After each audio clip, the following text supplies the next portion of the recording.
Welcome back to your Untamed Life podcast. Today, I'm so thrilled to have Nikki Weaver with us. She is a success coach, an author, Miss Galaxy Fremantle 2024, and People's Choice Miss Galaxy Australia, all the things. And, you've got such an incredible background, Nikki, from branding and marketing to healing, intuitive work, psychic abilities. Like, I cannot wait for this chat to unfold and hear how you do it all. I know I'd love to just hear, like, why don't you just start by telling us a bit about what you do and just also welcome. It's so nice to have you here. Yeah, thanks for having me. It's fun to be on the other side of the interview. Yeah. And you look fabulous with your sash. Oh, yes. I thought I'd better wear the sash because this is for the next pageant, which is in January. So it's Premier Elites. So that one's actually in Perth. So I'm super excited about this one because it means that people can actually come and see me do it. So Yeah. After I yes. saw you, oh my God, your photo shoot, remember I walked past you Yes. at the beach. I'm like, oh my God, I need to go see one of her pageants. You're like, there's some crazy lady running around in a ball dress in the water. I know that crazy lady. So good. Yeah, so I guess that the pageants is a fairly recent thing for me, and that's more of a side what's the word? It's not like I don't know. Is it Anyway, it's passion? just something that I've managed. Yeah, I guess I've just fallen into it. It's literally just been this year. So we can maybe we can come circle back to that one. Oh, yeah, yeah. But I guess for me, it has led me into doing a bit more of the coaching side of what I do. So I have been in branding for like 20 years, went to uni and did my degree, then went to London and lived there and worked for agencies and worked for some really massive companies like Universal Pictures, Red Bull Racing, and we did the Olympics 2012 website and stuff for them. So that was always kind of I guess my moneymaker and my focus as a career. And when I was in my 20s, I was very driven to do that. But in the background, I have always had I guess psychic abilities. I still have a really interesting relationship with the word psychic because it has really not great connotations in this day and age. But essentially that is what it is. And I've always had that, and I've never promoted that much or at all really. And then because my mum is an alternative healer, she's a kinesiologist. She was one of the first in Perth, and she's always been into her aromatherapy and all that sort of stuff. So from a very young age, I was learning, like was bringing different sort of kinesiology styles and touch for health and stuff over from the eastern states to WA. So I was always sitting in to learn all these things to make up the numbers. So whilst I never expected any of that to become career, it has always been present in my life and something that I've always done. And obviously with the healing and alternative therapies type stuff, intuition is really, really helpful. And you do, when you're working in someone's energy field, you kind of get a lot of messages through. So I kind of was always relaying those things if I was doing that side of things without kind of saying, oh, like I've literally just got it. Whereas now I'm just like, they just said this. Whereas I'd be very subtle before. And even within my branding work, I would actually use that with my clients because I'd be, especially with logos and stuff, I would just be tuning in and channeling what came through. As with my writing as well, I pretty much channeled a lot of my books. So it's something that's always been going on in the background. It wasn't until last year that I actually kind of was like, so this is kind of what's happening, and I'm going to step into this. And I rebranded myself as the brand medium. So helping businesses with their business energetics, and and giving readings in relation to business and how to make make your business more successful, or what your business needs, or any messages that come through to help you move the needle in your business. So it's still been a bit of an evolution. And then as with most of my life, which is I just kind of follow the flow. And then the pageant thing happened when Galaxy came online. And I was like, well, that's being, that's, pushing my comfort zone. So I was like, you know what? I'm actually just going to take this opportunity. I actually applied for it thinking that I wouldn't even get in. I was just like, I am not a beauty pageant person. I'm not the sort of person they're looking for. Like I got ADHD. I have zero filter. I'm, like I'm not refined. I'm just me, and a bit crazy, a bit awkward, and all that sort of stuff. So I just didn't really expect to even make it through. And then I got the call to say I was in the shortlist, and then it kind of obviously went from there, and then I ended up in Sydney in May, competing there, and yeah, won People's Choice. So I was really excited about that one. But within that whole thing, there was a lot of personal challenges for me and a lot of pushing my own comfort zones a lot, especially having to get into bathers in front of people, especially now in my 40s, and having not been quite as or a bit more wobbly than I used to be. It was a really big hurdle for me to get through, but I was like, I'm going to do this. But there was a lot of shifts. It just brought a lot of shifts. And I just realized that actually, with all the things that I do, my branding, my writing, and obviously my brand mediumship and the energetics side of things, really what I'm here for with all of that is to encourage and empower. I hate the word empower, but you know what I mean? But other people, like, and just, help other people live their best life, because we have so many barriers that get put in our way in our life that it's really easy to use the excuse and not do it, or or not push that comfort zone, or sit in the safety of the familiar rather than get out and push it and discover something bigger and better. And we just have a real epidemic as well of a fear of success. A lot of people, especially within women, because it's sort of innate in us to step back, put everyone else first, all that sort of stuff, we just get used to staying small, and our nervous systems just aren't quite capable of letting us step in and step up and shine. And so the pageantry stuff for me kind of brought everything that I do together, and I suddenly went, oh my God, this is like all of the things that I do. And this is that ADHD thing as well, because you do like all of the things all of the time and then realize you can't do all of the things all the time. But with the pageantry and the journey that I went on with that, I was like, but this is everything that I do. This is what everything comes down to, is just helping other people, leading my best life so that other people can see that it's possible, because I am very real and raw and unfiltered, and I can't not be. And so people see all the bits and they see all the stuff. And I guess, well, the feedback is that it's quite relatable, and they're like, oh, hang on, well, she's just normal, yet she's just gone and done a pageant. Like, why could I not do that? So not only sort of leading by example, I guess, but then with that success coaching side of things is just helping other people to break through their stuff and then move forward. And yeah, so it was actually really, although it felt like, oh, Nikki's just doing one more thing, it actually brought everything together and reminded me of who I am. And I had very much forgotten that more kind of feminine fashion, fun kind of side of my life. So it was just, yeah, it was almost like the trigger that went, this is what it is. This is what I'm here for. And this is how it all fits together. Beautiful. Yeah. I can definitely see that. It was like the embodiment of everything that you teach and everything that you feel around you, kind of thing. Yeah, exactly. Yeah. Really, really cool. And like it's bringing all that shine out of you for sure. I can see it. And when like facing those fears, like I feel like a lot of us don't get a chance to face fears, and like you don't realize they're even there until you get yourself into situations like you did, like saying yes to a pageant and then being like, oh, there's this as well that I have to uncover. And the universe always brings us things that are like, I feel like they come in the shiny box, and then behind it is like, this is the actual lesson. Yeah, well, exactly. Yeah. But that's how the universe works as well, doesn't it? Like gives you someone who's the cat. It gives you something that is it's manageable, and you're like, oh yeah, just to sort of get you on the hook, and then suddenly they're like, okay, and here's a big thing for you. Yeah. This is where the lesson comes in. This is what you're learning. This is what's going to happen now. Yeah. Just taking it to the next level. Yeah, you're like, I want to be more, wise or whatever. And it's like, okay, well, here's a challenge that will your ability to like overcome. You're like, oh, okay, that's gonna teach me to be wise. That's not what I wanted, but thank you. Yeah. Yeah, thanks for that. They Yeah. never give you an easy lesson. I do that. It's never like it. It's always a push. But then that's the comfort zone thing, isn't it? I remember one of the agencies I worked for years ago, they play this video of, and I probably am not going to do it justice when I relay it, because this is, again, my ADHD brain just kind of compresses stuff, information.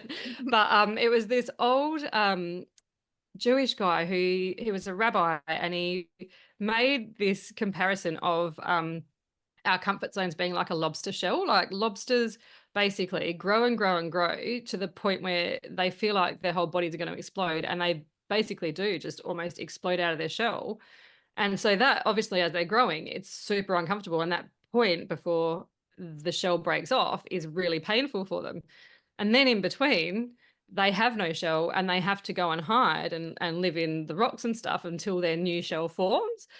And I was like, that is just such a good analogy for for comfort zones, like for where we're at in life when you're growing and you're literally at that point where you're like, I'm about to hit that next level. It is painful and it really pushes your buttons. And then you've got that little period of, okay, well, we've just done that explosion and now we need to sort of assimilate and integrate everything that's happened. So you kind of go into this little, into your little burrito time or your hidey hole or a bit of introversion. And then it's like, oh, cool. Yeah, done that. Now on to the next level. And and I've noticed in my life that it's very much the flow and the rhythm of how things happen, like with the growth and the personal growth and stuff. It's a great analogy. I've heard about lobster before, but yeah, it never really like sunk in. That was really like visual. I really felt that. But yeah, I literally just went through that where 2 months ago I did really deep work, and then like last week it settled. Yeah. And I was like naked for those 2 months, and then now it's like the new shell came back on, and I was like, oh, I feel really powerful. I'm like, okay, there it is. Yeah. It's just Yeah, a matter of honoring it, though, isn't it, really? for It's sure. just to make sure that you go, okay, well, this is just the phase that I'm in. This is the period that I'm in. And I'm in I like that, my naked period. Yeah. So it's naked time. I got to just hide for a little while. Yeah. It does And keep feel like warm. that. Yeah.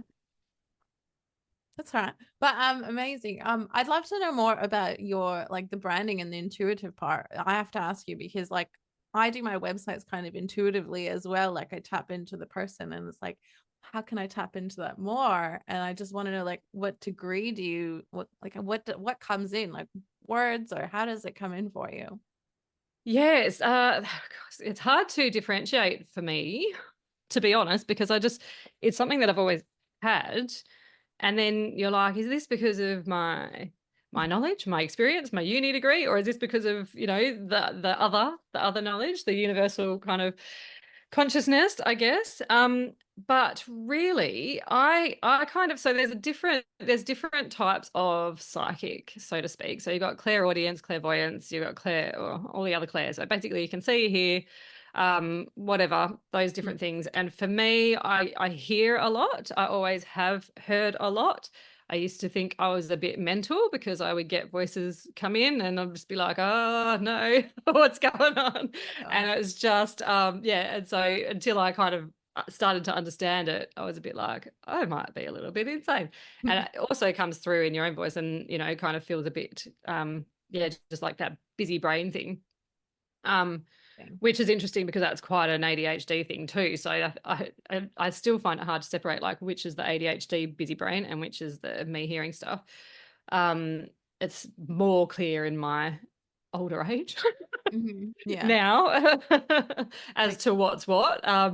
And I think really I just use all of it, but quite often I kind of get visuals as well. So like for writing or branding or anything like that, quite often I'll just see it. I'll see a picture or a video, like a film running in my head. And I'm like, oh, that's what's going on. Or if I'm doing a logo for a client, I'll just get this visual of how the logo needs to look. And I'll be like, right, that's the thing. That's what we're doing. As you go through, because especially with the branding side of things, as you're going through the brand itself and developing the brand story and the brand identity, and you're really sinking yourself into what the whole ethos of the brand is and what it all kind of pivots on and what it's all about, you're really kind of getting into it. So then you just kind of tapping into the energy of the brand, I suppose. And then I sort of get this visual of, oh, this is what the logo is like, this is the sort of colors we want to use, and this is how it's going to come. And I think there is quite a combo in that. I think there's a lot of that I can do intuitively, purely based on my human brain, the knowledge side, because I've been in branding for so long, because I've worked for some big brands. I can just know, feel, and see what a brand should and could be. But then there is that other side of like being able to, it's almost like, it feels like a shortcut sometimes, because I'll be like, right, this is the logo they need. I will do that first. And then I usually, depending on what sort of package people have got, it'll be like 2, 3, or 5 concepts. And I always know which one it needs to be. Sometimes the clients aren't necessarily on board with that, but I'll just sit back and I'll be like, okay, well, here's it. And they sort of faff around and like the other ones. And then in the end, they always come back to the one it needs to be, because that's what that is going to take them to where they want to be and what their goals are as a business. So it does feel like it's a little bit of a shortcut as well, because I kind of see this image and go, oh, yeah. But then I think with branding and, the branding side of things, I don't hear so much. The hearing is more when I am tapping into that, the coaching side of things and the consultation stuff, when we're working on the energetics and literally, my intention is to tap into it. I do get a lot of voices, and I did call it brand mediumship, because I do get other people's, like my clients' guides will come through. And I had one I had a couple which were amazing, but one of them, her dad was here, and he just, honestly, I was cracking up. It was so funny. We'd be talking, and then he'd just be like interjecting and making these funny comments in the background. And I'd be giggling. She's like, what? And I'm like, oh, your dad's just said this. Your dad's just said that. And so it can, like, that's when those voices kind of come through, because I'm open to them, because you have to be when you are intuitive. And this is good for anyone out there. I mean, essentially, we all are. We're born that way. We just get humanized, and we cut it all out, because it doesn't seem like we should know that, whereas we should. That is our natural state of being. But we do lose it. But if you are wanting to work with it and build it and understand it, you also need to make sure that you are protecting yourself while you're doing it, because you can get a lot of other stuff that comes in as well. But also it can be really confusing, and it can be like an overload. And so for me, I have very strong boundaries on, especially with mediumship. You don't just get to rock up in my house and sit on the couch and, go, can you tell this person or whatever? Like, that's not how I roll.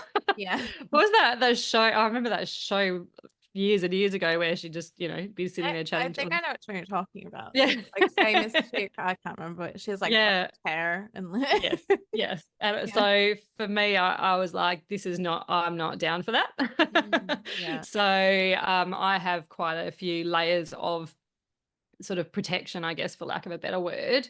And I've got my guidance team that I work with, and what I like in terms of the energies that I tap into.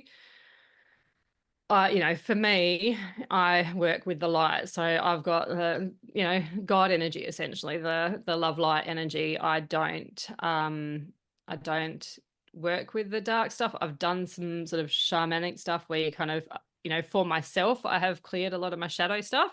But for me personally, I'm all about working with the light and tapping into that energy rather than, anything else. Interesting. Yeah, I didn't realize. So shamans mostly work with that and the clearing away. And yeah, I mean, I'm not super au fait on the shamanic side of things, but they do tend to get into that shadow side stuff and that darker work, because we all need to do it for ourselves. We've got to get in. You can't really trust your light until you've seen your dark. And so it is really important. But for me, that didn't resonate in terms of practicing it. Like I think it's important, and I will still go every now and then if I feel like I need to.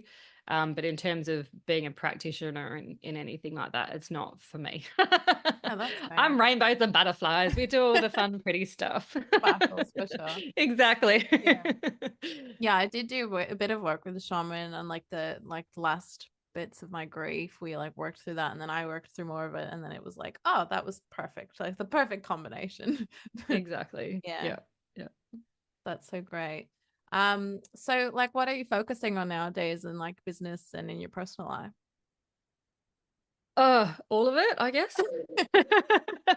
Like I did, like there's no joke when I say like pageantry changed my life. Basically, it brought me back to me. I feel like it's not really a change. It just triggered that change and triggered what was already in me that I had forgotten and I had let go of.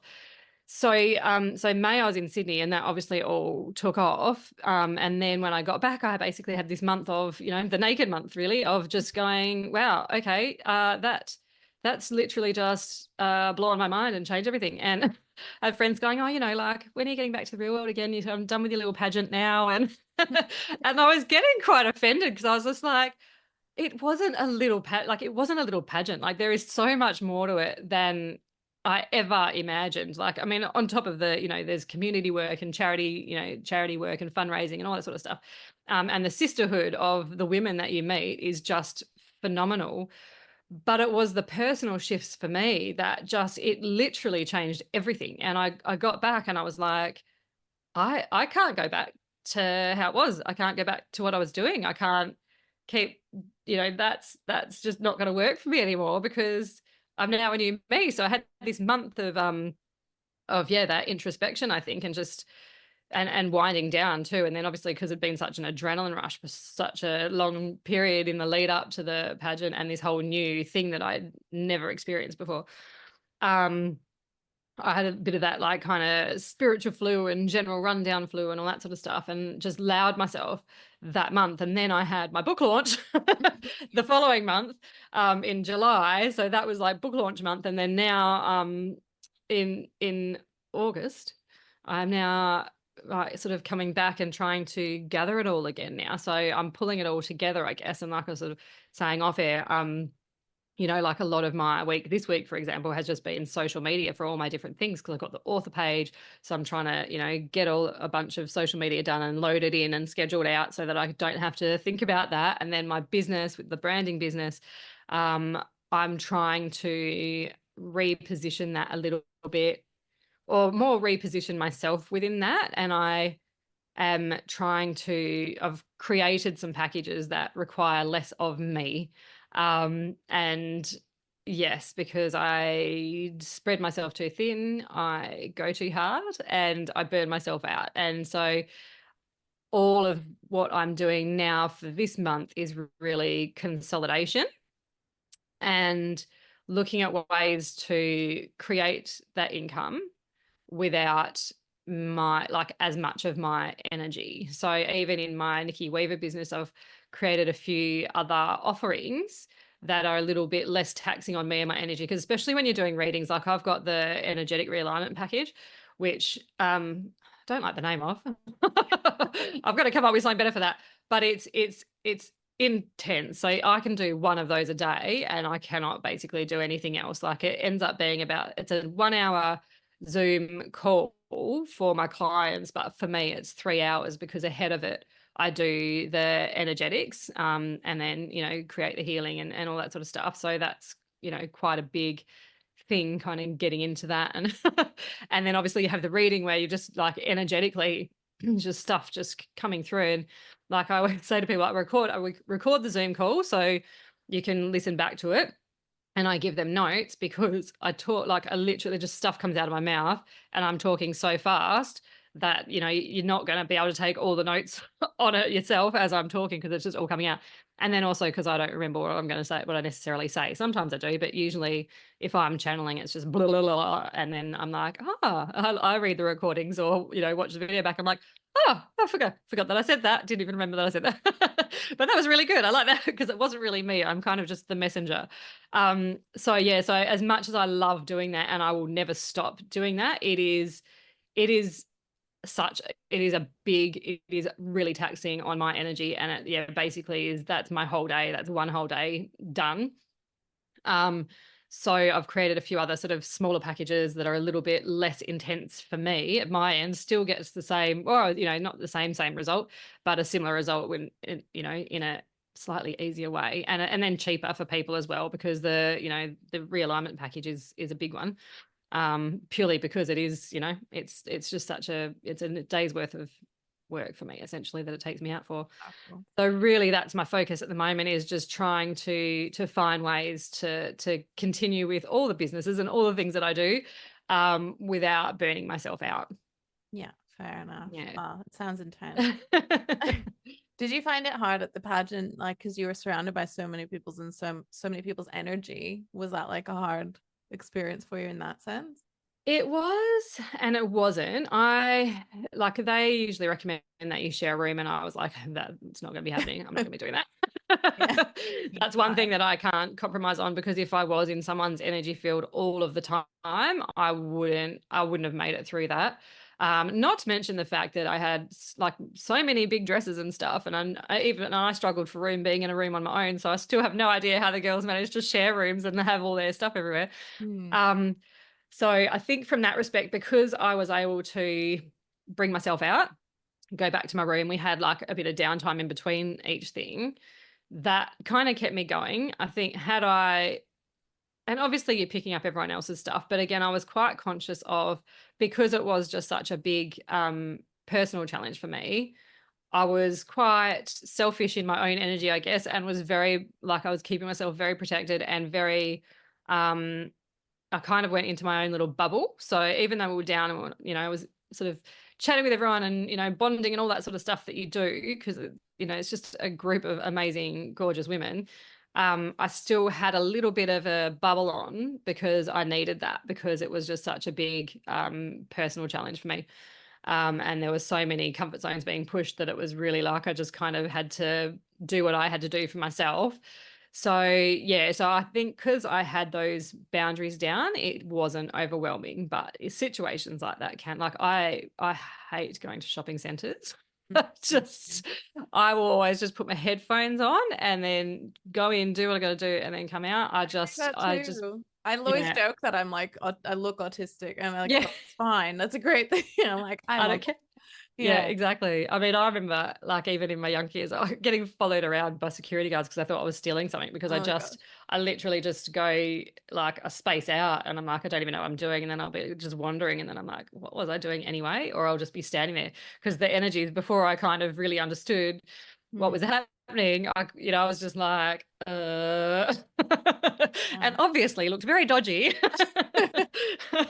Just a bit Dodgy there. enough to Yeah. like for them to kind of follow me around a little bit and wonder what I was doing. So yeah, Wow. it's a lot when you get into places like that. But I think now, pretty much from my 30s, but particularly in the last few years, when I have actually really stepped into it and owned it, and said publicly, which I never had come out before and said publicly, that's what I'm doing, or that's where I'm at. I've I've had a lot more control over it, which is really interesting. Like, because I was like, "Do you know what? Just let it go. Resign yourself to it. You can't, you can't keep tight grasp on the reins, because that's when the horse always goes the wrong direction." Yeah. So I kind of just decided to, stop trying to control it all and just let it go, which ironically has actually given me a lot more control over it. It is a lot more like I'm almost like dictating how it works now. And even then they're like, oh, we're just letting you, like, they every time I say something like that, I'm like, I'm in charge. They're like, oh, you reckon? Like, sure you We're are. letting you think you're in charge.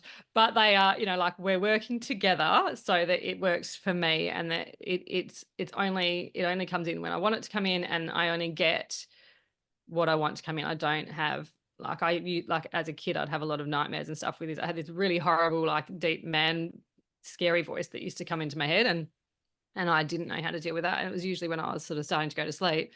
So there's little things like that that can come in when you feel those bad energies. But I am now so well protected, and I have such a good grasp on what it is. And I think going through my ADHD journey as well, and being able to start to go, oh, okay, this is what's happening there, and that's what's happening there. I just have a better understanding of myself, my brain, my abilities, all of that stuff. And I'm able to kind of, I feel like I'm in the, I'm laughing because they're like, you're right. I feel like I'm in the driver's seat. Like I'm driving. Maybe I'm getting told what to do. I've got passengers talking over my shoulder, but I'm driving. I'm doing the driving. So Taxi drivers. Yeah. That's yeah. funny.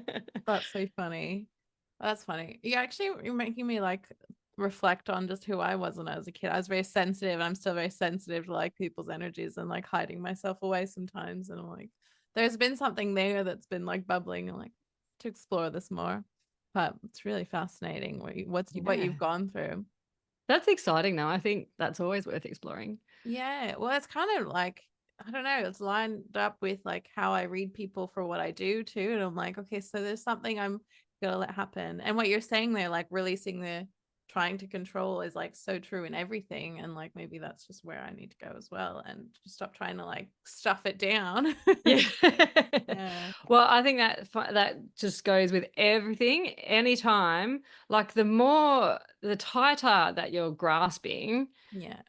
the harder it gets. And then not only from an energetic point of view, you're putting so much more energy into trying to stay in charge and trying to keep control of it. As soon as you kind of let go, then everything just flows so much easier Yeah. in any area, with everything. But then also the need to control is a bit of a trauma response too. So if anyone's had trauma, and like quite often if I meet someone who's like super anxious, but B, like just always has to know all the details and always in control, and it's always kind of like trying to manufacture everything and fit everything into a little. I'm like, oh, there's been some trauma there, like, Mhm. because it because you've at a point in your life have had no control and something has happened sort of to you. You then kind of flip the lid afterwards, and then you're like, right, I'm going to control everything because then I'm in the driver's seat and I know what's going on. Yeah. Can Yeah. relate. That was me in the past. I was anxious and now it's just gone. And now I'm just like navigating. I'm like, how do I be a normal person? Because it's Yeah. all just settled, and I feel, I actually am not really controlling anything and just flowing with it. Which is like one part of me always did that, but now it's just everything's just I've let it go, and now you just got to be like, okay, so who is this person? What was happening now? So it's a whole new like baby giraffes like era for Yeah. me. Oh yeah. That's my soul animal, giraffes. Oh, Like no. tall and awkward with like weird legs. Yeah, that's so good. I can relate to. I'm not that tall, but I can relate. Oh, yeah. So like what's the like driving force behind everything you do, other than obviously the psychic abilities, but everything that you do, like the branding, and just where's that coming from? Yeah, I don't know. That's a really, really good question, actually. That's one that I'm gonna have to think on, to be honest. I am very much and always have been, and again, that could be an ADHD thing because it's that impulsiveness, but for lack of a more, interesting phrase, like I go with the flow. So I will just follow the synchronicities in my life, and follow what what comes ahead of me. It's just like, okay, that's happening now. Oh, cool. Okay, I'll do that. I'll go do this. Beautiful. We just kind of follow the messages, I guess, and follow my guidance as it goes. But I think for me, I mean, I just, it all probably does come down to the fact that I feel like we're here to be exceptional. We're not here to be slaves or drones or all that sort of stuff that we've kind of, always been bred to do. Like, go to school, sit down, be quiet, listen, repeat, you know, everything you've been told, rote learn that crap, then go to uni, then do that, then, whatever, and then go to get a job and work, and then come home and repeat and rinse until you die. And that has never been anything that I have ever wanted. I'm just like, that is not life, that's existing, that's not living. And so for me, I think the driving force behind me as a person is just being the best me that I can be. And it's not constant, well, it is constant growth and evolution, um, and self-development and self-discovery, I guess. But I don't subscribe to the whole you just constantly got to fix yourself, because I don't think any of us need to be fixed. I think it's about discovering.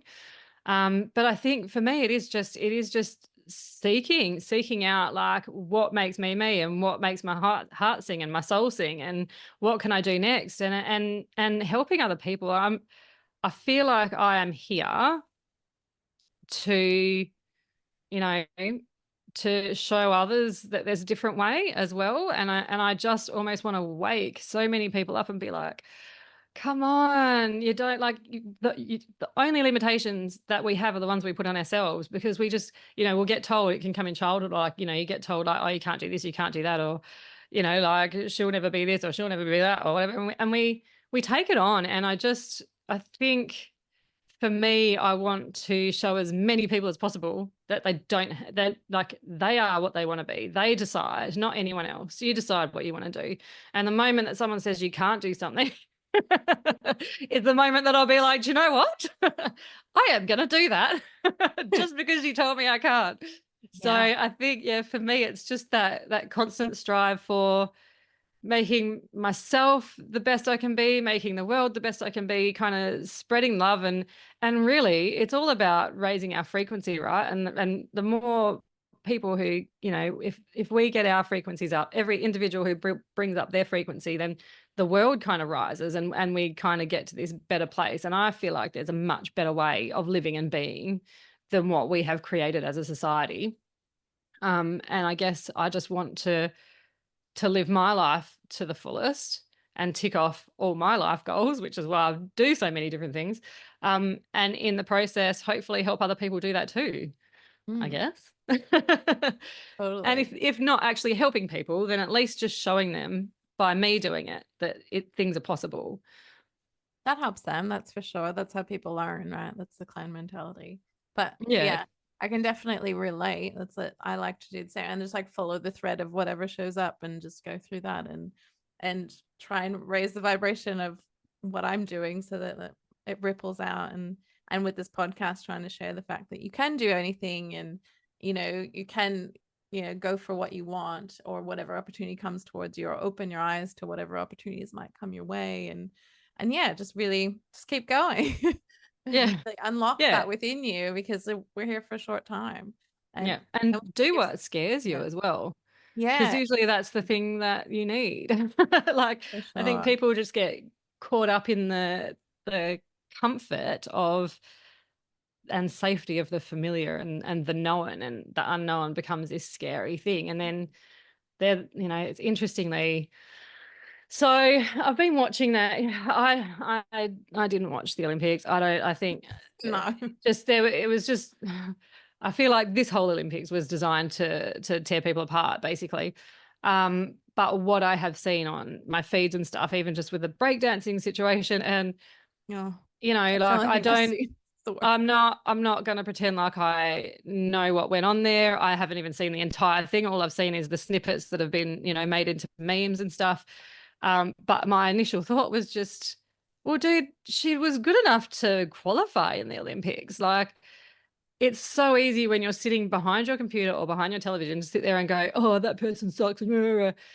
But have you gone out and done anything? Like, what have you gone out and done? Like, so I don't know. And I know there's now a whole nother argument about cultural appropriation with her dance and all this sort of stuff. So I don't want to get into any of that. But my initial thing was just that whiplash of everybody just suddenly going, oh, she's an embarrassment. She's done this. How'd she go? Oh, it's so dumb. Let's turn her into a meme. And I just thought, like, I'd like to know the people who are quick to judge are usually the ones who haven't done anything themselves, right? So I'm like, I certainly wouldn't be brave enough to go and try out for a breakdown. That is not my bag at all. And the fact that she actually put herself, she made herself vulnerable. She put herself on the line. She went out there. She did it. And admittedly, like, she's kind of made a record in that she got 0 points. Which I was like, I'm sure just for at least showing up, you'd get 1 point, right? Like, she was on the stage. Qualified with the same concept. So how? Yeah. But for me, it just was a really good illustration of how people are very quick to bring other people down, and whilst at the same time not actually striving for anything themselves, because it's safer to stay, it's safer to be mediocre, it's safer to not put yourself out there, and it's safer to not try because then you don't fail. Whereas for me, I'm like, I will fail. I would much rather regret something that I have done, and I have a lot of things that I regret doing, quite honestly. There is a lifetime, 44 years of stupid things that I probably shouldn't have done, but I would rather regret what I have done than regret what I haven't done, like the chances missed. And like, my son plays basketball and I coach his team every now and then. And like the other week, one of the kids like was right at the end of the game. We were up anyway, but he just did this last minute shot from like way past the 3-pointer line. And he was like, I didn't get it. And like it hit the net. It hit the net and it nearly went in, but it didn't. And then he was like, oh gosh, that was so embarrassing. I was like, mate, you don't like, if you didn't try, you wouldn't have got it, but you tried and you had a chance of getting it, and it nearly did go in. So you miss 100% of the shots you don't take. And I Mm. think for me, that's my life motto as well. Like, if you don't try, you're never going to get there. But if you do try, you might fail, but you might succeed as well. So, you know, are you more scared of succeeding, or are you more scared of failing? Yeah, for sure. And like what you do is never going to look like what other people do. So like just go for it. Yeah, exactly. And it always drove me nuts, the people like on the sidelines of sports just being like, oh, what are you doing? I'm like, they're doing what you're not doing. So stop yelling at them. Yeah, like they've trained for like years for this and you're just not, in the game at all. So what are you saying? I can only imagine. Like, good for her for going up there and doing it, because I couldn't have done that either. And Yeah. and I feel like when people aren't, going out and facing fears and things like that, you end up starting to like manufacture fears and like manufacture like just discomfort or anger or whatever in lots of other aspects of your life, like, if you're not facing fears and you just end up like making big problems out of little things in your life. And like, the easiest solution is to go and face your comfort zone and grow and expand, so then these little things don't end up being such huge things in your life. Well, exactly. But yeah. Yeah. Yeah, so great. I love your motto for sure. Oh, and I hear, so we were talking about your thread. I hear your Yeah. concern. The edge right now is you're dating. How is that? I would love to talk Yeah. about that. Like, how has that experience been for you from so far? Oh, mate. So I left my last partner when I was 6 months pregnant. Wow. I don't know if you've followed much of my stuff, but that was a dangerous situation to be in. Mhm. So yeah, left when I was 6 months pregnant, and basically have been single since then. So I've just been parenting and all this other stuff. So it's been, and obviously up in like at the beginning we had a lot of stuff, like it was literally physical safety stuff, that was preoccupying everything, and then obviously keeping a small human alive, and learning how to do that on my own and navigate the tsunami of emotions that came with that. Um, but yes, and then in more recent years, obviously now that he's a little bit older, it's like, okay, I probably should get out, get out and do that. My child's 12, just for everyone watching at home. So I've been single for 13 years now, and I have not had that many dates in those 13 years. The ones that have had, and initially weren't so bad, but I have now gone, right, I should probably get on some apps and do all that stuff. And no, nah, Just straight back off the apps. I was like, this is not a realistic cross section of society. I don't feel. it I might just be the just, worst of the worst now. I don't know. yeah. I mean, like, yeah, I just feel like, again, it's that people can hide. It's the anonymity of the internet, right? So people can hide, and the behavior, and it just diminishes their, like, I just think, would you say that, like, if we were at a bar and you saw me and thought, like usually as you get, "Oh, great legs," or whatever, the comments that you get on the page, like, would you have come up to me and gone, "Oh, great legs, babe, do you want to shag?" Like, but people will do that online, and it's just like, oh, yeah. The If audacity. you're not gonna, if you wouldn't do it in real life, don't do it on the internet. But I think, yeah, so the dating apps have been as one of those things that I've been like, oh yeah, I'll get on there, and then I'm like, no, I'll get off there. Mm. Trying. But I was saying to Amanda, yeah, I think dating is my comfort zone, my next comfort zone that I need to push. But it's a matter of actually finding someone that you click enough with to even want to go on a date, because, like, I run my own business, and I parent alone, and like I've got so much demand on my time, that I want to make the most of that time, and I don't want to go on dates just because I should be going on dates, because that's what I started doing for a while. I was like, oh, I'm just gonna get back out there. So I'd just be like, yeah, cool, I'll go on this date. And I knew that I wasn't interested in this person, but I was sitting there like, oh, I'll do this just because it's practice and I've got to get back into it and, get back on the horse, so to speak. Yeah. And then I'd sit there and have this coffee with this person and be like, there's just nothing there. Why am I wasting not wasting, it's not wasted time, but, like, I'm like, I feel like I could be doing a lot more with this time than sitting here with somebody that I knew I wasn't going to be interested in. Mm. So yeah, so the dating world is really next personal challenge, I think. Yeah. Conquering that, finding ways to connect with people, because it's so hard now. It's so hard these days. And it's not like when you're young and you're going out and you're doing a million different sports or activities or whatever. Like, most of my stuff revolves around business or child. Yeah. So, it's, unless someone kind of comes into your field there, then it's very hard to kind of, yeah, I can't pin that even down. imagine. And even as like a business owner, like just finding people that are interesting to talk to after you've run a business. And I don't know what it is, like our brains move faster or something, but just having a conversation with a normal person, sometimes you're just like, and I need to go because this is not stimulating me at all. Yeah. Yes. To do that, doing Yes. that dating would be just not. Yeah. And I mean, that's so awkward, isn't it? And I think Yeah. that the added layer on top of that is, for me, is the neurodiversity, because I'm not just only ADHD, I'm also on the spectrum. I'm very high functioning on the spectrum. So for me, ADHD is the bigger thing in my neurodiversity. But there is that spectrum element on there, which makes it really difficult to pick up cues and things like. And in the past, like, this like sort of running joke amongst ADHDs is like, we're really good at flirting with people we're not interested in. So we will be like, because we mirror a lot as well. So we will get out there and we'll be like doing things, and everyone's like, people think you're interested, and it's suddenly like, oh no, I was just being nice. But then when you are interested in someone, like, you basically can't even look at them. It's just like, oh, just like weird, and then you turn weird, and then they think you're a psycho. So, so it makes it really awkward. But it's also then picking up if someone else is interested. Like, I literally, unless somebody said to me like, I am interested in you, I would just assume that they're not.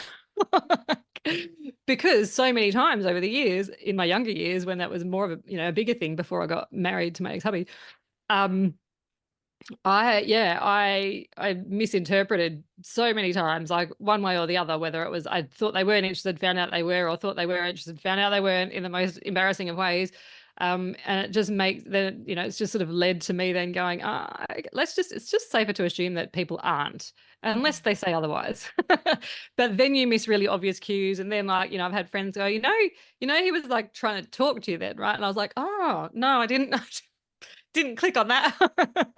Oh no, yeah. The Yeah. old stories you tell yourself and then you end up in these situations. Oh, Yeah, yeah. yeah. So it's sort of navigating that as well. But I think this is the place where I probably need to start branching out a bit and pushing my comfort zone a bit. Although I can't wait to watch that journey. Or like Yeah, yeah. I'll watch have you to. share. Yeah, I will have to share it. I think it's going to be interesting. But so. So good. And like with your psychic abilities, how does that play out if you go on dates, or if you're like, can you be like scrolling Tinder and being like, nah, I can hear people. Oh, mate, Don't talk yeah. to that person. I think that's the problem for me with the apps is if pretty much I get a lot of info from the eyes. So even if it's a photo with the eyes, like, I pretty much am straight away like, nope, nope, nope, nope, nope, nope. He could be the most attractive man on the face of the planet, but if I can pick up in his eyes that there's any sort of predatory behavior, or any of that sort of just just this any red flags, then I'm like, nah, not even going there, not even going to start a conversation, because I just don't want. It's never going to go well from there. There's no point. Um, in my brain, no point wasting my time. Not wasting my time on that one. It's like a lot of people do that in person, Nick. Like that, they meet first and then they're like, no. Whereas I'm just like, nope, nope, nope, nope, nope, nope, nope. No, that's fair. I Yeah. actually met my partner on Tinder, and like I just am a weird person, and I would look for not for the odd people, but the people that like, yeah, that was more like an energetic like yes than a whatever this Exactly. person wrote or whatever this person, and then I went on like really awesome dates where like we went on to random people like running, or took me on a boat or those kinds of stuff. And at the same time, my partner or my friend was on the app at the same time, and she was just getting like fuck boys, and I'm like, I don't Oh, know what I'm doing different, but it's just yeah. like I mean, the you've got to feeling. filter through a lot of that though. Yeah. Like, there is Yeah. that standard of, there's a whole bunch of ones who will just like anyone and anything as long as it's got like boobs. They're like, yep, yep, yep, yep, yep, yep, Yeah, they're yep. And then scary. you already know that they're a big no. And for me as well, the other thing is, if they have a photo of them in bed shirtless, I don't care how good they're. I'm like, no, no, Who that's took not a that photo dating. and like, what are you It's doing? it's usually the selfie, which Oh, means that yeah. usually a bad angle anyway, even if they're good looking. But I'm just like, if you felt like a shirtless in bed photo of you was a good thing to put on a dating profile, then we are not going to click. Yeah. Like, I'm all for, like, I've written 3 books that are full of sex, so I'm not a prude, but I do have high like, I still expect, especially when you're at that initial stage, if you cannot even act like a normal human and not bring up something sex related, not mention Just any stop. parts of my body or Yeah. anything like that from the beginning, then it ain't gonna work. Like, I will, once you've earned my trust, then you can do the fun stuff. That's when it happens. But you can't just come out of the gate like that. Whereas, Yeah. because I just It's think just it back. shallow. Like it It, ends up it as a is. shallow conversation or a shallow relationship. So yeah. Yeah, yeah. But it also shows a lack of intelligence to me. It's like, or Yeah. a lack of care factor, like they're just like, oh yeah, I'm just here to get a shag and that'll do. Like, I don't need to put any effort. Like, me just being here is enough. I'll just show up and then you should be pleased that I'm here.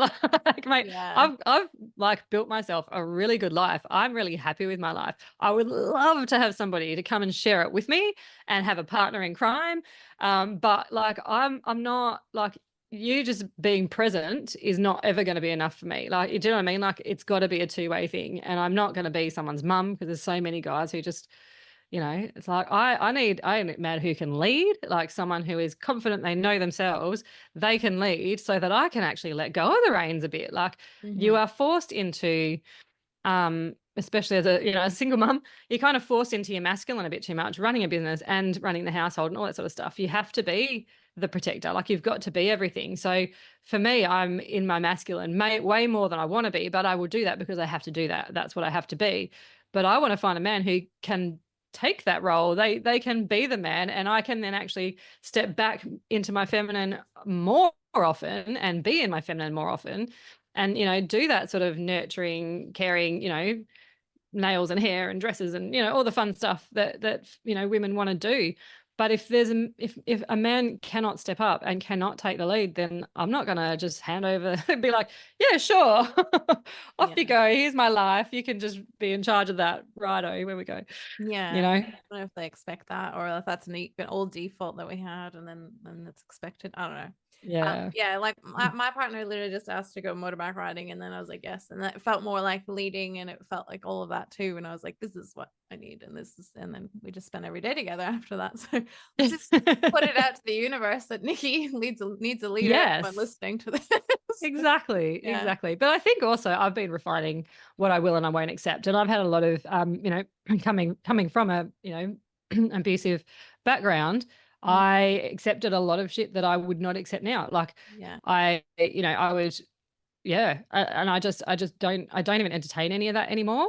So, I think that makes it a bit harder too, because you're just not gonna muck around. Yeah. And then as I've slowly been doing my healing, there's 13 years of healing, but what I'm attracted to and what I'm looking for have changed a lot. So I'm kind of glad that I haven't met anyone up until this point, because I think anyone that I had met previous to now probably wouldn't have been the sort of person that I'd want to spend the rest of my life with. Whereas now I'm like, I know who I am, I know what I want, and I know what I want in somebody else. And you want someone who's going to be like, right, like, if you've, organized a date, right, I'll pick you up at 8, we're going to go here at this time, I'm going to go here, I'll take you, whatever. You just want someone who can step in and take that. At least have those characteristics to some degree. Yeah. Yeah. I mean, not, obviously you want it to be a partnership, but Yeah. I think really, like, for me, everything that I do, and I'm back to, I did this whole, it's a marketing thing, right? So we do a lot of psychology to do marketing, because that's basically what marketing is. And so I've had done a lot of research into the herd mentality and all this other stuff, and pretty much written a thesis on it all. But for me, in all of that research that I've done is that I've realized that as humans, we're actually tribal. We're a tribal species. That's where we came from, right? So really, everything that we do, I revert back to, tribal times. And men and women have different roles, which over time and now have been kind of blurred, I guess. And then even like situations like this, there is a lot of women who, are just independent. They're doing their own thing. It puts us in our masculine and it throws out that balance a little bit. So it's navigating a lot of that as well, like going, so our DNA and our instincts, really, the men are the ones who they do the hunting, they do the protecting, they, do all that sort of stuff. They run the tribes, they're the tribal leaders. And then the women are doing the nurturing and the gathering and we're sitting down doing our, weaving, basket weaving, or, whatever that we're doing, and being more that community minded and connecting. But then as time's gone on, and I guess the world that we live in and the way that we've created this is, whilst we've had a lot more freedom, it's also thrown out the balance of, the masculine and the feminine. And we are, it's all a bit like confused these days. It's all over the place. And we all have a bit of both anyway. And we all need to have a bit of both. But really the best pairing is when you've got one and the other and they can balance each other out. And I think that's something that we have lost as women. Not that I'm, I think it's an amazing thing that we do. We can work now, and we do have a jobs, and we're stepping up in business, and we're starting to really hold our own in the corporate and commercial spaces. But it has changed that dynamic, and it's a matter of then navigating that, and how do we do that? And for me, I think I'm like, well, I'd actually be like, I have to do that all the time. I've always got to be in charge. I'm always in charge of someone, and I would like to not have to be in charge sometimes. Like, I want someone who can be like, oh, let's do this, or let's make this for dinner, or I'm going to do this, or we're going to do that. I'm like, that would be amazing. Yeah. Yes. Thank you. 100%.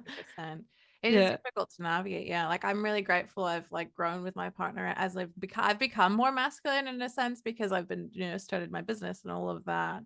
And there's still times when I notice that this weird, like you were saying, like back to the feminine of just like, I'll kind of wait for his like response to what I'm thinking of doing. And I'm like, no, that's really annoying. I'm annoyed with myself that happened. But I'm like, that's also still allowing in that feminine balance. And I'm like, it's just a weird, like, natural response that I do. And I'm like, no, I can take charge of this. Like, part of me is fighting me.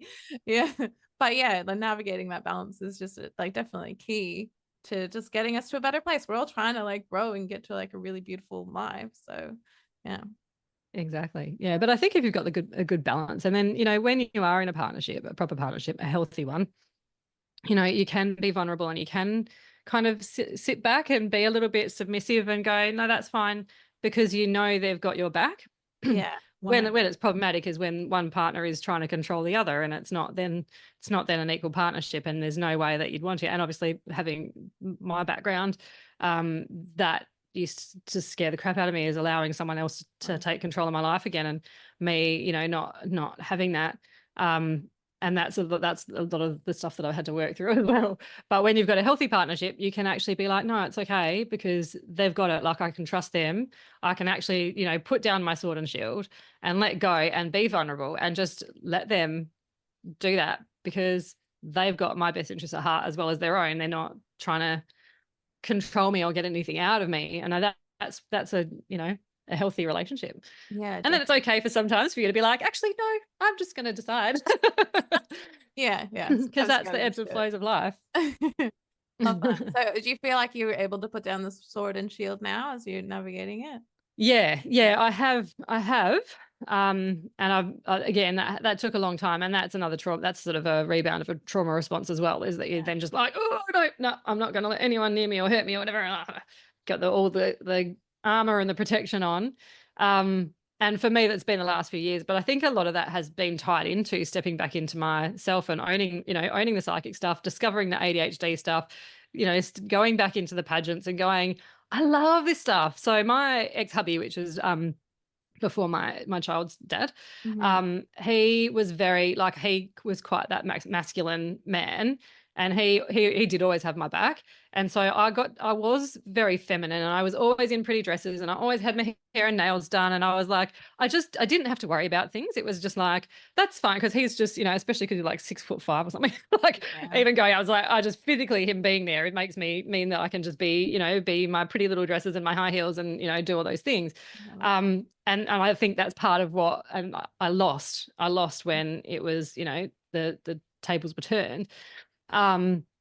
And so the pageant kind of brought that back. So I feel like even that was almost that, just reaffirming that, yes, you can be in your feminine, but you can still, you can still be strong whilst being feminine, and you can still be independent, but you have to know when to let that go, because again, hyper independence is a trauma response. So yeah, but you got to know when to let it go, and you got to be willing to let it go, because if you're not, then then I'll spend another 13 years single.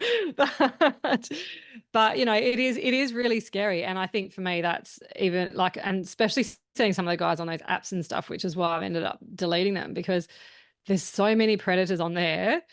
And predators to different degrees. And I mean, even just, from narcissism to sociopaths to whatever, like it can be just even mildly whatever to long, but there's people who have that kind of predatory behavior that I can, like we said, with the psychic stuff, I can see and feel in their energy field before, purely based on their photos.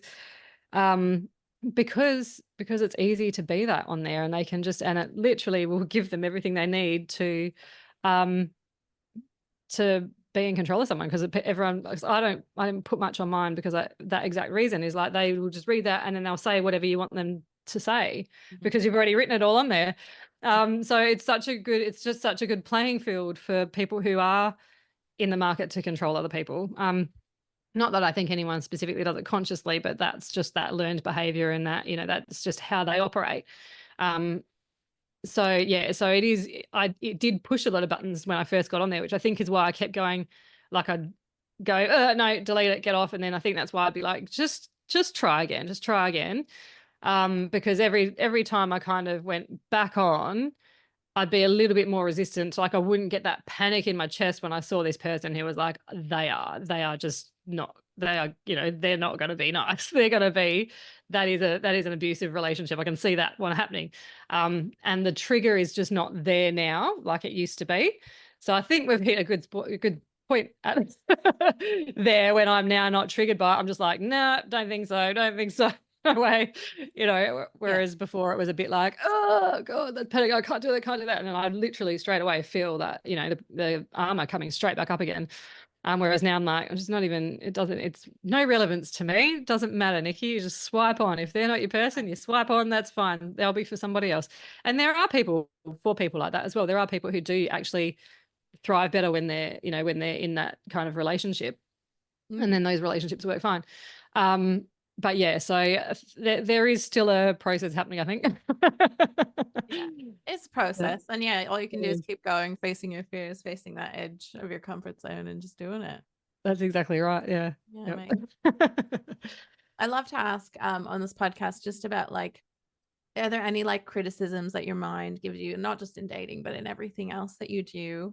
It tells you, like, that voice in your head, like what comes up for you, and like how do you battle that voice in your head as well? Oh, I have a lot. I have a lifetime, and I and I think this is partly from a bit of abuse stuff, but also being undiagnosed autistic and ADHD, and basically having spent my entire life being told that I'm stupid or awkward or weird or loud or whatever, like too something or not enough something. Has always been something wrong with me,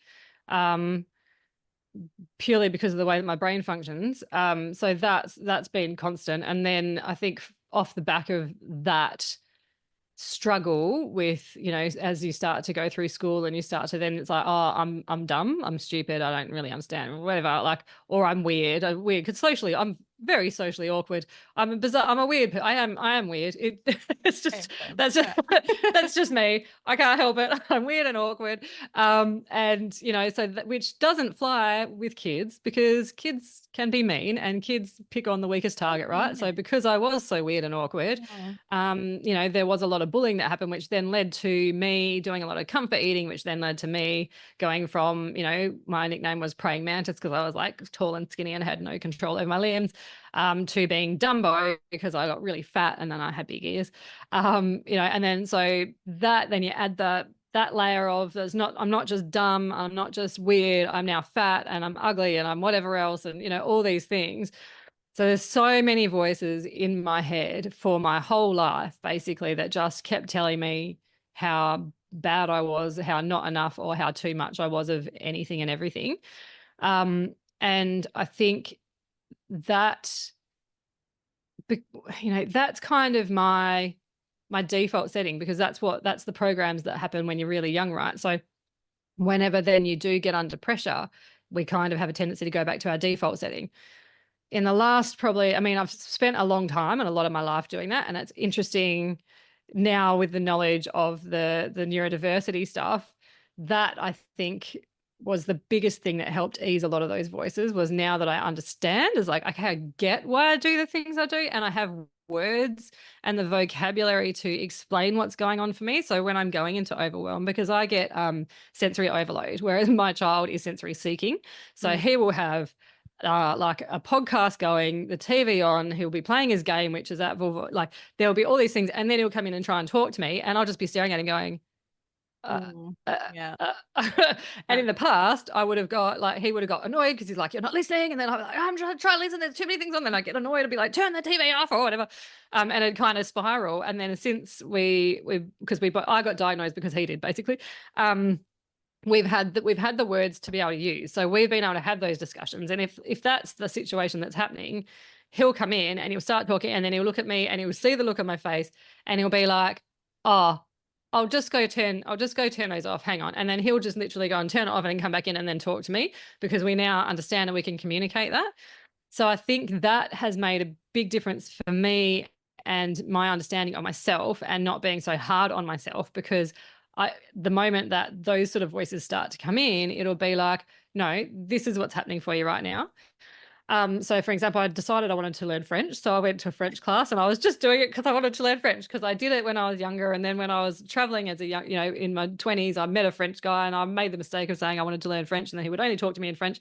So it was one of those ones that I've always kind of been in and out of. And I was like, I watched Emily in Paris, and I was like, oh, I just need to go learn French again. I love it. So I went and learned it, and I was really just enjoying it. And then I had Duolingo in the background, and I was playing with that, whatever. We got towards the end of the course, and the teachers were wanting then us to move up to the next level. And I was like, I just want to keep doing it. I just love doing it. And I don't care whether I pass it. Like, I just want to keep doing it and be here and like soaking in this information.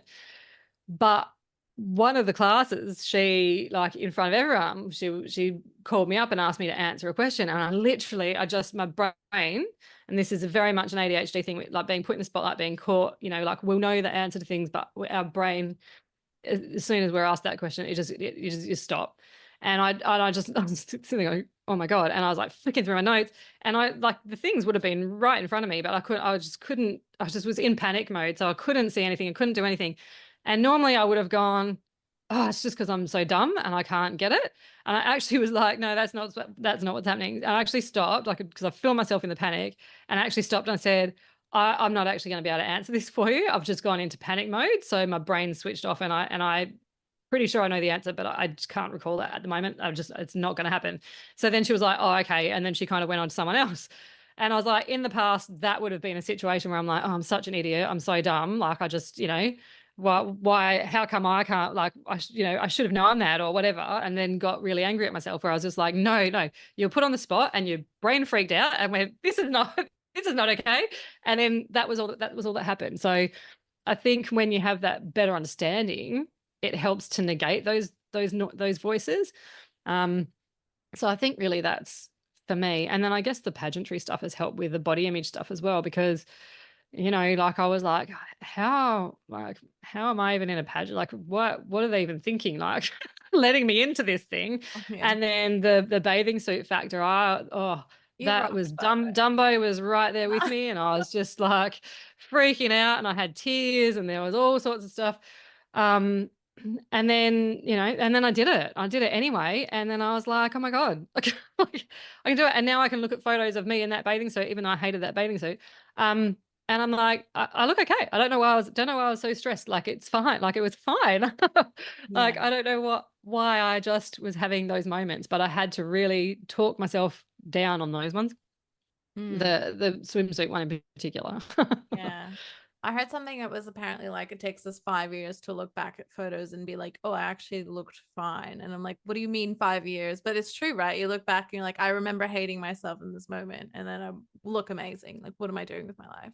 Yeah. But yeah, I'm so glad you turned that around so fast. But yeah, well, yeah. Sorry. No, go ahead. I was going to say, the more you do it, the better you get, and the quicker it gets. Yeah, everything with like your mindset and everything. I love that you did that the ADHD diagnosis and were able to like have those conversations with your son too. That is so incredible. Yeah. And that the understanding, I think just having the understanding of what's going on can make it. I mean, I did psychology. Like Yeah. I just can't believe that. And all this, in my lifetime that it had never been picked up, Yeah. especially having when I went through my diagnosis, she was like, so, um, when we do these, you basically like we get a bit of an indicator. Like if you get sort of 6 out of 9 for each category, we sort of say that's pretty definitely Mm-hmm. in the ADHD kind of category. You got 9 out of 9 for most of them except for one, and you got 8 out of 9. So I've got to put you in severe. Are you okay with that? And I'm like, well, if that's what it is, that's what it is. But Mm. it just made me go, how? When I am so clearly like off the charts, well, not off the charts, but right on the charts of, ADHD, that it got missed and I missed it and everyone missed it. But Yeah. but that's just how it is. But Yeah. then now that I've got the understanding, it's been a game changer. So yeah, I think when you know yourself and you understand yourself, then that's when you can start being a bit kinder to yourself as well. For sure. Do you Mm. think it builds a little bit? Like, I feel like as a business owner, I'm developing more ADHD tendencies. I'm thinking about getting diagnosed, or maybe it's just some more self-awareness while I've been in business type thing. Yeah, I mean, the fact is trauma does trigger ADHD as well. So if you're already a little bit neurodiverse, and you go through trauma causes brain damage essentially, which Yeah. is which is it sounds very crude, but essentially what ADHD is it's actually how our brains are wired there. And that's why the medication is a bit different to like, when you're going down the route of medication for Mm. anxiety or depression or whatever, and why that won't work on anyone who's got ADHD, because it's literally in how our brains are wired and, how the neurotransmitters are all kind of connecting to each other. So trauma does actually trigger it. And then when I look back over the last few years, like the whole COVID situation, the entire globe, we've all been in a low level state of trauma for, for what was at least a year solid, if not two. And so I always laugh when everyone's like, oh, we've got this epidemic of like ADHD and it's just on trend and everyone suddenly got ADHD. It's like, well, no, everyone doesn't suddenly have it. It's just that people who are already going to be predisposed to that, we were all surviving through low level trauma. Our entire world changed. We had no idea, like nothing was real anymore because you just don't know now. Before COVID, it was like you kind of knew what life held, whereas now it's like anything could happen at any time and no one knows, which kind of, which is a bit of a trauma. And then there was that whole thing of no one knew what was going on. We had no clue. There was fear mongering happening all over the place. And so we're all kind of just functioning in this low level state of trauma. So if our brains were already wired in that way, it just would have been adding to that, to the how creating the neural pathways basically that then leads to ADHD. So even in business, although it's not a trauma as such, we are under pressure, we are under stress, and our brain can register stress as trauma. So, it can actually then exacerbate That like makes sense. ADHD kind of symptoms. Yeah. Yeah, I So, went through yeah. my own personal thing and I was grieving and I ended up being like a completely different person for a while. And then like coming out this side, I'm even more of a different person, but like I like who I am now. But for a stage, I didn't know what was going on. Like it was very much like living in a cloud type thing. So yeah, maybe I'll have to look into that because that's really Yeah. fascinating. You make a good point. Well, I think this must say to a lot of people, like, if we are able to connect, then the chances are you have some sort of neurosparkly going on. That actually Because makes sense. I'm like, everything you're saying, I'm like, yeah, that's it. yeah, because we travel in packs and we attract other sparklies. I call it Mm, neurosparkly. I know some people say neurospicy, but I like to think it's sparkly because we're just a little bit different. exactly. But yeah, so like, and we do connect because it's the same way of thinking, similar way of thinking. So there's so Yeah. many of my Getting friends through our since I've life started. together. Yeah, and so many of my friends, and since I've started sort of educating a bit, putting a bit more out about ADHD and stuff, they're all like, Nick, I think I might. And I'm like, yeah, I think you. If not, then maybe you're on the spectrum with something else. Like it's just Yeah. it's It would just be so fun. interesting to know for Yeah, sure. yeah, yeah. Even, a simple thing like, figuring out your human design, how life-changing that is. As a business owner, I'm like, okay, so this would be great. And I do remember too when I was diagnosed with anxiety and depression, I was like, those things make sense now too. Thank you. Yeah, So yeah. yeah, need one of And a those. lot of the time with women in particular, we will get an anxiety or a depression like diagnosis before they even look at ADHD. And most of the time, well, I don't know the percentages. I shouldn't talk just percentages and say most. But a lot of the time it ends up being undiagnosed ADHD, because ADHD can cause those things, and they can, well, not necessarily causing them, but they can present in those ways. So they can present as anxiety because that's the busy brain, because it's constantly going. And I didn't realize how busy my brain was until I started on medication. I was like, oh my God, is this how normal people live? This is like, how did I manage for this long? Like, how did other, like, I just didn't realize that there was a whole different way of like being. I do So feel, yeah. yeah, What you're saying about like losing your words and not being able to answer, that was me. And I always blamed it as being dumb.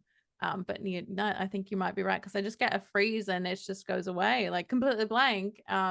But yeah, that exacerbated my anxiety, I'd say, those kinds of situations. And then now I actually feel like I've worked through my anxiety through inner stuff, so that went away, and now I'm looking at the world like you are, like, oh, this is how people find, this is what it's actually meant to be like.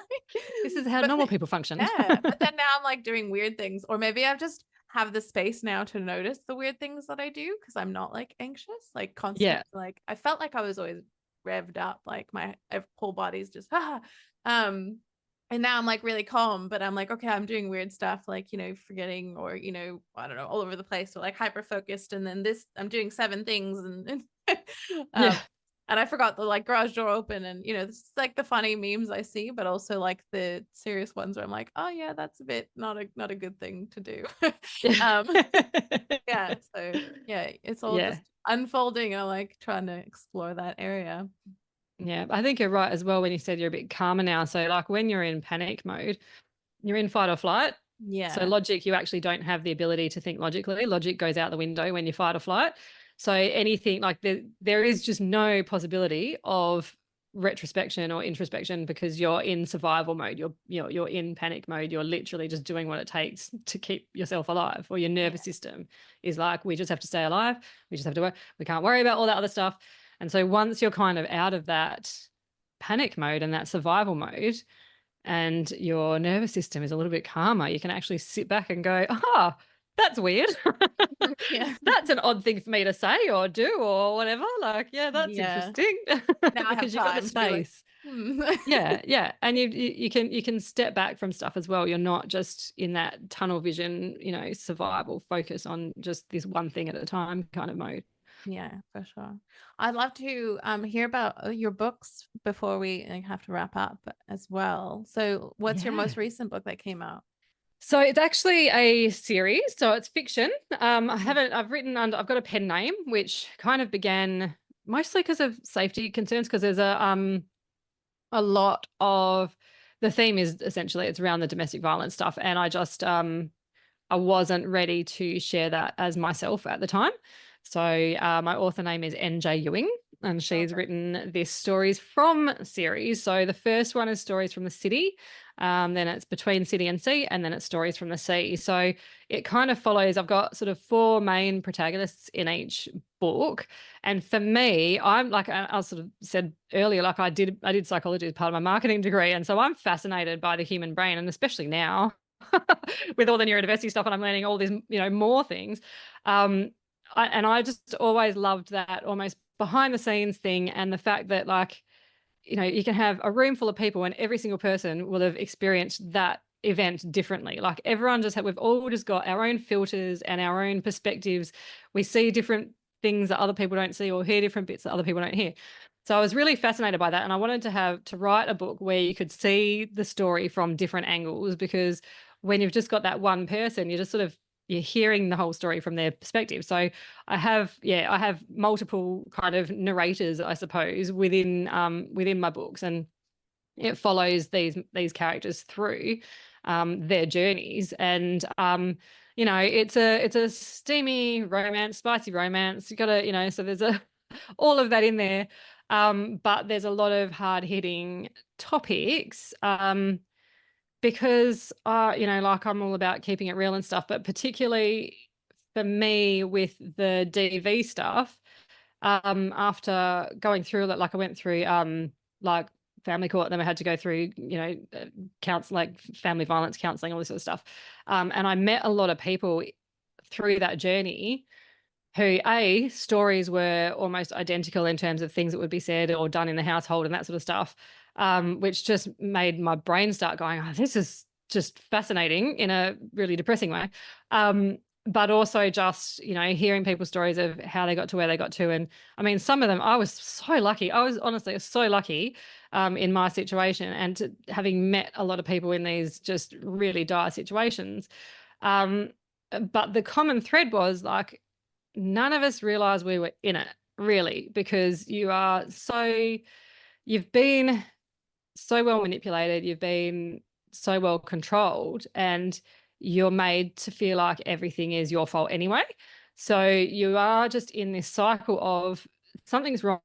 You're like, it's just not right. Like, or you get upset or you call it out, and then it comes back on you as your fault because you've done something. And, then then you sort of talk yourself into that rationale and that explanation.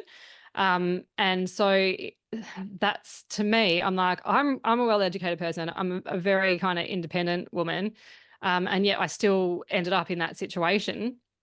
And I wanted to kind of highlight that in a way that wasn't so in your face in terms of like, here's a self-help book on, domestic violence and how to get out of it. I wanted it to be sort of more of an awakening for people, I guess, so that they'd be reading that, because there are these lines that they just all say because they work. They're so powerful.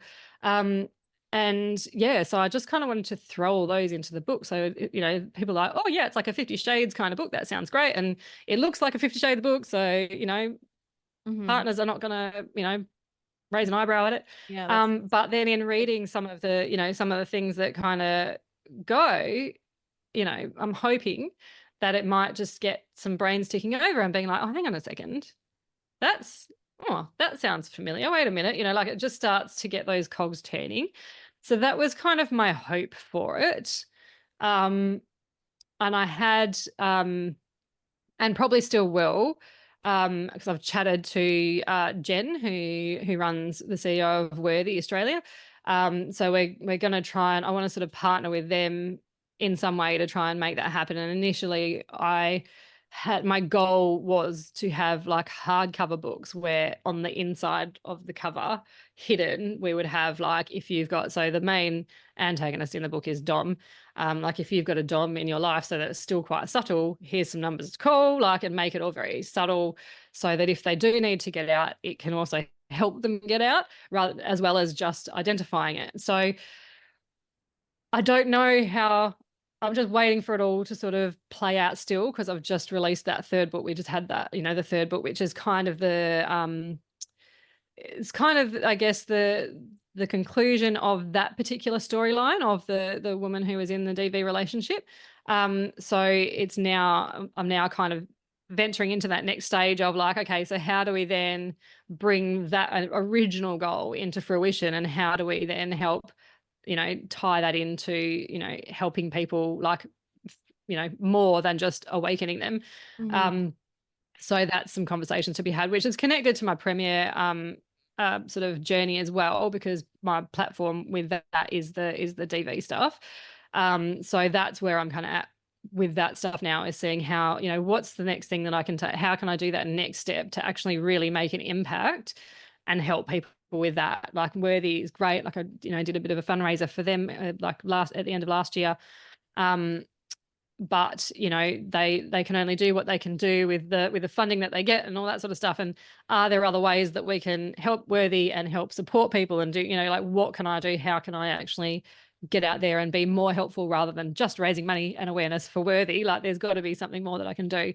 So yeah, so that's kind of my next phase now that the third book's launched, and that's kind of completed that sort of storyline in the series, is what's my next steps and how do I then make that happen and action that side of things. Yeah. Oh, that's amazing though. I love your approach to it being like a subtle, like, awakening, and like the book will always find the people that need it, like as books I feel like always do. So that's really beautiful, and they don't have to sit there with the book that's like How to get out of DV. Exactly, Yeah. exactly, because that just wouldn't quite fly. And it's not like you can even buy it, such, like, you just can't have it lying around the house or anything like that. But Yeah. yeah, yeah. Yeah, incredible. Thank you for writing those. That's amazing.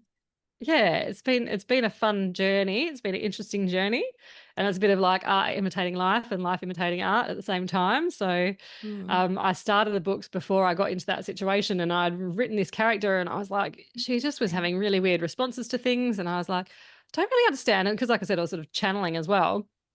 And there's times I'm like, that's a really weird way for her to respond to that. I don't really understand why she's like why she's having that response.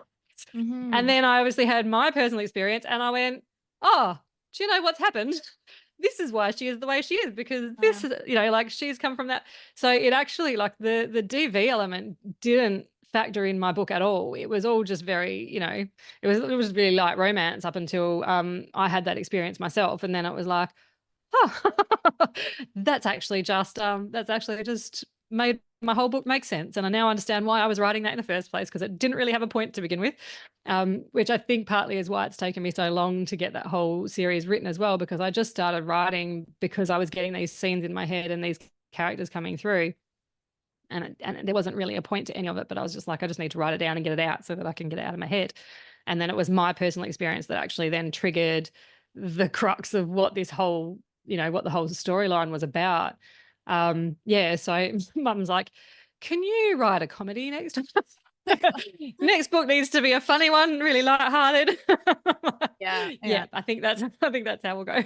Next chapters of your life. That sounds Yeah, good. exactly. I can't believe you started writing it before. That's wild. That's amazing. Yeah, yeah. Incredible. But Yeah. that kind of goes back to that thing of I just follow the flow. So like I Mm. knew I had this character and these stories that needed to come out, and I just didn't know. I didn't know what it was for, but I'm like, just get it out, write it. And they had different names and everything in the beginning as well. And then as the story kind of developed, I was like, oh yeah, that doesn't suit them anymore. That's not going to be that. But Yeah. yeah, that's just kind of how I operate really. It's just, yeah, you follow the flow because there's always a reason for it, even though you don't know necessarily at the time what it is. You kind of find out down the track and then you're like, oh, okay, that's what was happening there. Yeah, that reinforces the like get off the couch and do the thing kind of messaging for sure. Yeah, yeah, Yeah. exactly. Is there any message you'd love to leave our listeners with? Any advice you'd love to leave? Do you know, I think the bigger thing is it's just don't listen to what other people expect you to be. Like, don't let anyone else define who you are, what you are, or how you are. Like, everyone has their own way of being. And just because they view you in one way does not make you that. You are what you make yourself, and your life is what you make it to be. Like, it's kind of that, matrix thing. You get to create what you want to create. And just don't accept limitations. If there's something you want to do, don't accept, like, I always think of Kate Winslet, and she got told she was too big to ever be a leading lady. She'd be always the funny fat friend, Mm. which is kind of what happened to me. I did acting for a while and I got that, and I did let that stop me. I never had another role since then. But and she was just like, and look at me now, I've been leading lady. And I think that speech that she made was 100% bang on what I think we all need to. You carve your own life out, and your life is however you want it to be. There doesn't have to be, there's no certain way. Like, we love to say things should be done this way, things should be done that way. There are no rules. Like, it's good to know the rules, but you get to make the rules as well. Your life, your rules, you get to make it. And as long as you're not hurting anyone else, and you're, doing what you want to do and what makes you happy and makes your soul sing, then it doesn't really matter what anyone else thinks. Like, other people's opinions of you are none of our business. Like, do you know what I mean? And Mm. I think the moment that I realized, like, I don't need to I don't need to know or care what other people are saying about me or thinking about me, because I'm very much a love or hate kind of person. People aren't often ambivalent about me. They're either like, she's amazing, or I can't stand her. So, and I used to really let that, like, it used to really get to me. And now I'm just like, it is what it is. Like, if I'm the villain in someone's story, then so be it. I don't have any control over that. That's their story and their journey. All I can do is what I can do. And all you can do is create the life that you're happy with, that makes your soul sing and makes you, brings you joy, and whatever anyone else is saying or thinking or doing is just not relevant. Yeah, that's great. That's great advice. And yeah, if you are that villain, maybe you're that like bumper that was meant to guide their flow of their life in a direction. So you can't change that. I don't think so. And I don't think you should try to. So really great advice. Thanks for that. No worries. Yeah. Thank you for today. You shared a lot about yourself, and I learned so much about you. And I also learned so much about myself in this conversation. So that was amazing. And just everything that you're doing is so fascinating, and just keeping your awesome self. Oh, thank you. Thanks so much for having me. It's been really nice. Thank you so much for listening. I do hope you enjoyed that. We are exploring our comfort zones and our edges with every episode, every guest, and every episode I do by myself. If you have enjoyed this, please follow us on Spotify, leave a 5-star review or a review on Apple Podcasts. It would mean the world to us. We get to grow and have more informative guests on, more provocative guests, if that's what you want. I am so down to see where this grows. In the meantime, follow me on Instagram at amanda.petra__, and I would love to chat with you in the DMs.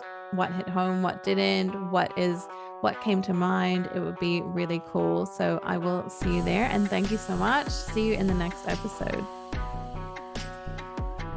Although our podcast presenters and all guests strive to deliver accurate information, they cannot address your unique circumstances comprehensively. Therefore, the content shared by any speaker on this platform is not personalized advice for individuals and should not substitute professional medical or health guidance. It is crucial to consult a qualified medical professional or for personalized advice. Additionally, always seek guidance from a healthcare provider before making decisions regarding your health or that of your family. Furthermore, it's essential to recognize that what works for one person may not work for another, emphasizing individual responsibility for health decisions as promoted on our show.